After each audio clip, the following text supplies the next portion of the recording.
Авто замын салбарын өмнө тулгамдсан асуудал түүнийг шийдвэрлэх гарц гаргалгааг тодорхойлж, шийдвэр гаргагчдад зөвлөмж хүргүүлэх бүхий зам тээврийн салбарын удирдах ажилтны зөвлөгөөн өнөөдөр авто замын чанар үр ашиг сэдвийн дор боллоо.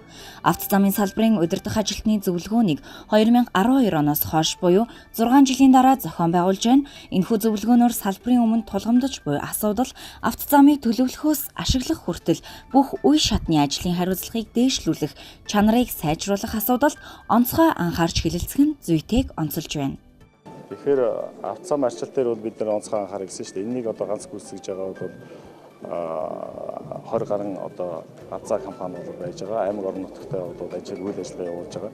Тэгэхээр энийг бол нэгдүгээрт бол хувьчлах талынхаа асуудыг бол одоо ярьж байна. Биеийн даалгаврууд ажиллах боломжийг бас нэг талаасаа хангая. Техник тоног төхөөрөмжийн чадварыг бол сайжруулах.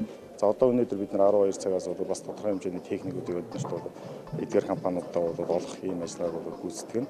За цаашдаа бол хувьчлах, биеийн даалгах. За дээрээс нь бол төрийн захиргааны байгууллага яамнаас төлөх үүрэг бол энэ улсын төсөвт тодорхой хэмжээний мөнгөний тусах дээр нэлээд анхаарч ажиллах юм шаардлагатай. Би түрүүн хэлсэн 55 тэрбум төгрөг бол шаардлагатай шүү дээ. Гэтэл одоо 2018 онд бол дөнгөж 20 тэрбум төгрөг бол тусгаад байгаа гэж хэлж байна. Монгол улс 15,200 гаруй километр замтай, түүний 6,000 гаруй километр нь хатуу хүчилттэй. Өнгөрсөн 6 жилийн хугацаанд 4,277 км зам, 4,239 м гүүр барьсан. Одоо бидэнд тулгамдж буй гол асуудал цаашид барих замын чанарт анхаарах, барьсан замаа арчлах асуудал юм. Үүний тулд энэ зөвлөгөөнийг хийж байна. Замын зураг төсөл хийхээс эхлээд ашиглалт хүртэлх үе шатуудын аль дээр нь бид алдаад байна вэ гэдгийг энэ зөвлөгөөнөөр салбарын удирдлага мэргэжилтнүүд хэлэлцэнэ. Ингэснээр хаана алдаа гаргаж буйг тодорхойлж, ажлыг чанаржуулж, хариуцлагыг өндөржүүлэх болно.